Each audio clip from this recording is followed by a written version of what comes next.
আজকে দেখেছেন আমাদের দেশের প্রাইম মিনিস্টার সেই দেশের সরকার প্রধান এবং বিরোধী দল প্রধানদের সাথে যেইভাবে আলিঙ্গন করছে, মনে হয় যেন তার আপন লোককে তারা খুঁজে পেয়েছে। ইসরায়েল যেরকম শত্রু, ভারতও আমাদের শত্রু। ইসরায়েলের পণ্যকে যেরকম বয়কট করব, ভারতের পণ্যকে বয়কট করতে হবে।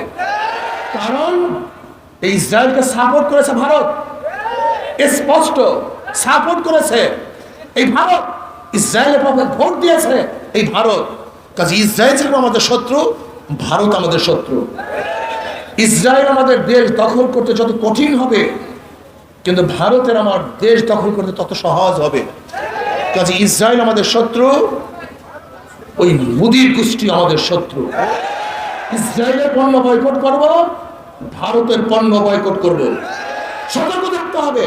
ও আধ্যাত্মিক রাহবার ইসলামী আন্দোলন বাংলাদেশের কেন্দ্রীয় সিনিয়র নায়েবে আমিরুল মুজাহিদিন, কারা নির্যাতিত মজলুম জননেতা হযরত মাওলানা শামসুল হক ফরিদপুরি সালাহ সাহেব হুজুরের প্রতিবিম্ব এবং প্রতিচ্ছবি আগামী দিনের ইসলামী বিপ্লবের রাহবার শাইখুল হাদিস মুফতি ফয়জুল করিম কাসিমি শাইখে চরমনায়।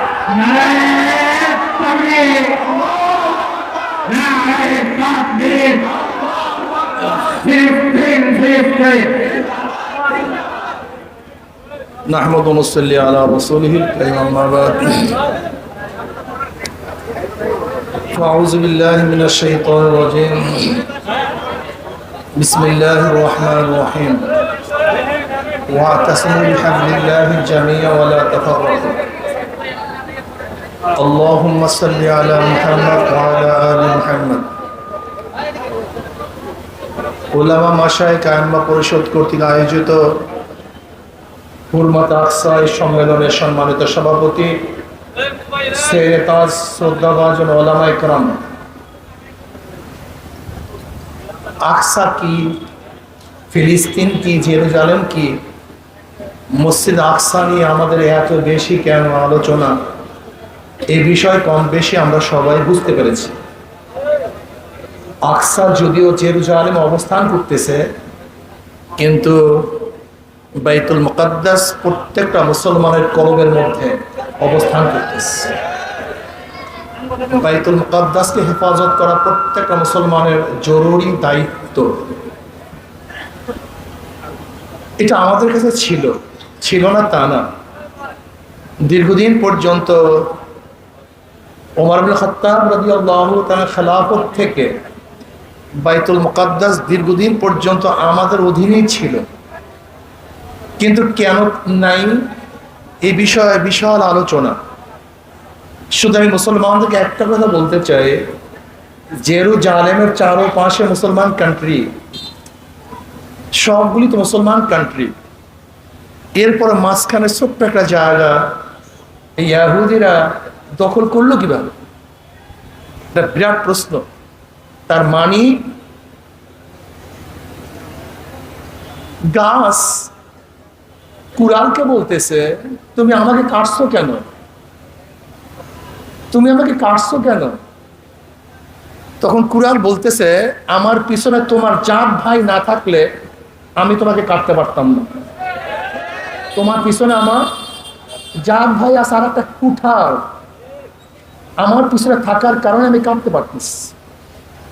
আজকে বাইতুল মুকাদ্দাস আমাদেরই, কিন্তু রাখতে পারছি না আমাদের জাত ভাইদের কারণে। এর কারণটা কি দেখেন, আমরা পরিকল্পনা নেই সাময়িক।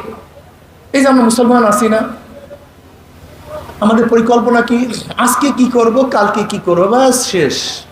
জোয়ার আসছে তো সব দুনিয়া ভাসায় ফেলায়, ভাটা লাগছে তো সব শুকায় ফেলায়। কিন্তু ইহুদিরা প্রত্যেকটা কাজের টার্গেট নেয় 200 বছর। কত বছর? খ্রিস্টানরা প্রত্যেকটা কাজের টার্গেট নেয় কমপক্ষে 100 বছর। 200 বছর পরে এই বীজ কি হবে, গাছ কতদূর হবে, কত স্পেসে ছায়া দিবে এবং কি উপকার করবে, কি ক্ষতি করবে, বীজ রোপণ করার সময় তারা চিন্তা করে। আর আমাদের চিন্তা কি, আমাদের চিন্তা আজকে কি করলাম, কালকে কি করলাম। দেখেন, ইহুদিরা প্রথম সৌদি আরবকে কন্ট্রোল করছে। ইহুদিরা, এই যে আমাদের আহমদ খালেদ সাহেব দামাত বরকাতুম বলেছেন যে তুরস্কের তারিফে, প্রশংসা আমরা পঞ্চমুখ, সেই তুরস্কের সাথে সবচেয়ে বেশি ব্যবসা তারা করে। মিশর এত বড় দেশ, অথচ সেই মিশর তো ইসরায়েলের একের পাশে, সেই বর্ডার। মিশর ইচ্ছা করলে তো ইসরায়েলকে উড়িয়ে দিতে পারে, কিন্তু পারছে না কেন? কারণ কোথায়? আজকে চারদিক মুসলমান কান্ট্রি। তার মানে হলো এই মুসলমান কান্ট্রিদের মধ্যে যতক্ষণ পর্যন্ত ইহুদিদের দালাল সৃষ্টি করতে না পেরেছে, ততক্ষণ পর্যন্ত ইসরায়েল তারা দখল করতে পারে নেই। এখানেও আজকে দেখেন আমরা কি শুনছি যে পার্বত্য অঞ্চল খ্রিস্টান রাজ্য গঠন করবে। কে বক্তৃতা করেছেন? Prime minister. আমি তো মনে করি ভিন্ন কথা। খ্রিস্টান কান্ট্রি সেখানে করা যত কঠিন, কিন্তু হিন্দু কান্ট্রি করা তার চেয়ে অনেক সহজ। আমার তো বিশ্বাস প্রাইম মিনিস্টারের বক্তব্য ভারতকে আড়াল করার জন্য, এটা আমার বিশ্বাস। এটা ভারতকে আড়াল করার জন্য। আপনি কি জানেন সেই খাগড়াছড়ির থেকে মৈত্রী সেতুর নামে ভারতের সাথে কত বড় ব্রিজ করা হয়েছে? আপনারা জানেন? বিশাল ব্রিজ করা হয়েছে, 4 লেনের রাস্তা করা হচ্ছে। শত শত একর জমি খাগড়াছড়ির এলাকার, ওই মিরশ্বরের এলাকার মধ্য থেকে ভারতকে দেওয়া হয়েছে ব্যবসার জন্য। আপনি কি জানেন? আপনি কি জানেন আমাদের বাংলাদেশের উপর থেকে কতগুলি করিডোর দেওয়া হয়েছে? আপনি কি জানেন এখন ভারতে ট্রেন লাইনের কি ব্যবস্থা করা হচ্ছে? আপনি কি জানেন আজকে প্রত্যেকটা আমাদের নৌবন্দর থেকে ভারতের মধ্যে যাওয়ার জন্য রাস্তাগুলির প্ল্যান কি করা হচ্ছে?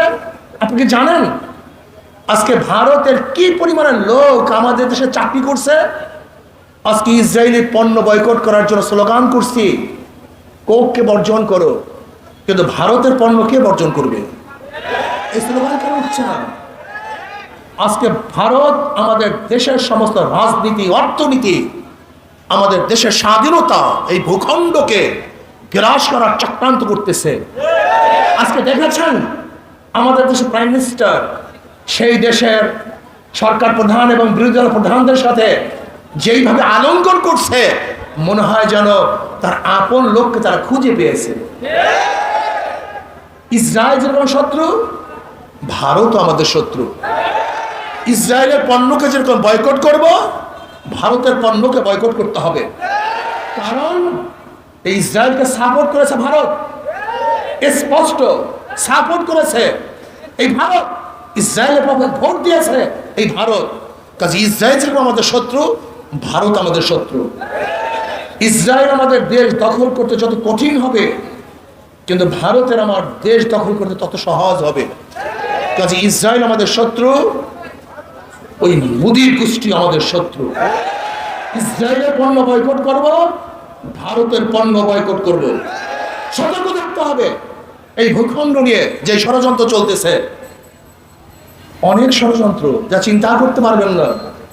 আজকে শিক্ষার মধ্যে ইসরায়েলের কথা নেই, কিন্তু সেখানে হাজারো ভারতের নাট্যকারদের কথা, হাজারো হিন্দু মুন্সিদের কথা, হাজারো ড্যান্স গানের কথা সেখানে নিয়ে আসা হয়েছে। আপনি কি দেখেছেন আজকে বাংলাদেশের ইতিহাসের মধ্যে স্বাধীনতা যুদ্ধের সবচেয়ে বড় সাহায্যকারী হিসাবে ইন্দিরা গান্ধীর ছবিকে শেখ সাহেবের ছবির চেয়েও বড় আকারে ছাপানো হয়েছে? আপনি কি ভেবেছেন আমরা স্বাধীনতার সময় স্বাধীনতা দিবস পালন করি, আর ওই দিন ভারতও স্বাধীনতা দিবস পালন করে তারা এই বাংলাদেশকে স্বাধীন করেছে? আপনি কি জানেন আজকে গোটা মিডিয়া, এটা সম্পূর্ণ মোদির, গোটা মিডিয়া চালানো হচ্ছে ভারতের মাধ্যমে। আজকে বুদ্ধিজীবী নামে ওই সমস্ত কুলাঙ্গাররা ভারতের সৃষ্টি। আজকে দেখবে সাম্প্রদায়িকের নামে আমাদেরকে গালাগালি করে, কিন্তু হাজারো মুসলমানকে হত্যা করছে ভারত। একদিনও মিডিয়া কোনো কাভারেজ দেয় না, কথা বলে না। কয়েকদিন আগে ফরিদপুরে আমাদের মুসলমান সন্তানদেরকে নির্বিচারে হত্যা করা হয়েছে, কিন্তু সেখানে হিউম্যান রাইটস সেখানে মানবাধিকার কোন সংস্থা বক্তব্য দেয় না, দিতে পারে না। এর কারণটা কি? ভারত আমাদেরকে ব্লক করে ফেলছে। কাজী হুরমাতে আকসা যেরকম আমাদের বাংলাদেশও আমাদের হুরমাতে আকসার যারা শত্রু, আমাদেরও তারা শত্রু, ঠিক বাংলাদেশের যারা শত্রু তারা আমাদের শত্রু। কাজে ঐক্যবদ্ধ হন, ঐক্যবদ্ধ হন। যুদ্ধ আরেকটা করতে হবে, এই দেশকে রক্ষা করার জন্য আরেকটা যুদ্ধ করতে হবে, আরেকটা আন্দোলন করতে হবে, আরেকটা সংগ্রাম করতে হবে। সেই আন্দোলন করতে গিয়ে যদি আমাদের কাদা রক্ত রাস্তার মধ্যে ঢেলে দিতে হয়, আমরা ঢেলে দেবো ইনশাআল্লাহ। যদি আমাদের জীবনকে বিসর্জন দিতে হয়, আমরা জীবনকে বিসর্জন দেব ইনশাআল্লাহ। যদি যুদ্ধ করতে হয়, একটা যুদ্ধ করবো। বাংলাদেশের একটা যুদ্ধ হবে, বিপ্লব হবে, সংগ্রাম হবে, মুসলমানের শত্রুতা পালাতে বাধ্য হবে ইনশাআল্লাহ। হুঁশিয়ার থাকতে হবে। আজকে বাংলাদেশ সরকার ফিলিস্তিনের পক্ষে কথা বলেন, ইসরায়েলের বিপক্ষে। আমি সরকারকে অনুরোধ করব, আপনি ইসরায়েলের সমস্ত পণ্য সরকারিভাবে বয়কট করুন, বন্ধ করে দেন। শুধু কি তাই? আমি সরকারকে বলবো, আপনি সৈন্য প্রেরণ করেন। ইসরায়েলের বিপক্ষে যারা সশস্ত্র যুদ্ধ করতে চায়, আমাদের বাংলাদেশের সেনাপতিদেরকে সেখানে প্রেরণ করুন। আপনি লিস্টি করুন ইসরায়েলের বিরুদ্ধে কে কে যুদ্ধে অংশগ্রহণ করতে চায়, আপনি লিস্টি করুন। আপনার নেতৃত্বে লিস্ট করা হোক। ইনশাআল্লাহ এই বাংলাদেশের হাজারো আকসার প্রেমিকরা, ইসরায়েলের দুশ্মনরা ইনশাআল্লাহ সেই যুদ্ধের সরাসরি উপস্থিত হয়ে ওদের বিরুদ্ধে লড়াই করে উৎখাত করে ইনশাআল্লাহ। যদি আপনি ইসরায়েলের বিপক্ষেই থাকেন, এই কাজগুলি করুন, আপনি সৈন্য প্রেরণ করুন। আমি বাংলাদেশ সরকারকে বলবো, আমার যে সমস্ত বাচ্চারা, আমার মারা, আমার শিশুরা না খেয়ে সেখানে ধুকে ধুকে উঠছে, তাদের জন্য সাহায্যের ব্যবস্থা করুন। সরাসরি কিভাবে সেখানে সাহায্য পৌঁছানো যায় সেই ব্যবস্থা করুন। আমরা বিশ্বাস করি বাংলাদেশের হাজারো মানুষ আছে, তাদের ব্লাড বিক্রি করেও আমাদের এই বাচ্চাদের জন্য সাহায্য করবে ইনশাআল্লাহ। তাদের সব কিছু স্বর্গ করে ওই ফিলিস্তিনের মা বোনদের পাশে থাকবে তারা ইনশাআল্লাহ। আমরা যেতে পারছি না, সাহায্য পৌঁছাতে পারছি না, আপনি ব্যবস্থা করুন, সরকারিভাবে ব্যবস্থা করুন। আমরা সেখানে সাহায্য পৌঁছাতে চাই, সাহায্য করতে চাই। শুধু অর্থের সাহায্য নয়, অস্ত্রের সাহায্য করতে চাই। শুধু অস্ত্রের সাহায্য নয়, আমরা রক্ত দিয়েও তাদের সাহায্য করতে চাই। আমরা সরাসরি উপস্থিত হয়ে তাদের বিরুদ্ধে লড়াই করে আমি ফিলিস্তিনের পক্ষে সাহায্য করতে চাই। ফিলিস্তিনি স্বাধীন রাষ্ট্র ঘোষণা করতে হবে। ফিলিস্তিনকে স্বাধীন রাষ্ট্র করার আগ পর্যন্ত হুরমাতে আকসা হবে না, আকসার হুরমাত থাকবে না। কাজে যে কোনো মূল্যে ফিলিস্তিনকে এক স্বাধীন রাষ্ট্র করতেই হবে ইনশাআল্লাহ। যখন যেই সময় ইসলামের দুশ্মন, দেশের দুশ্মন, এই মাটির দুশ্মনদের বিরুদ্ধে যখনই যেই সময় ডাকা হবে, তখন সেই সময় ইনশাআল্লাহ আমরা ঝাঁপিয়ে পড়বো। আল্লাহ আমাকে এবং আমাদের সবাইকে কবুল করে নেন, জাতীয় উলামা শায়খা পরিষদ কবুল করে নেন, উপস্থিত সবাইকে কবুল করে নেন। আল্লাহ মসজিদ আকসাকে হেফাজত করেন। আল্লাহ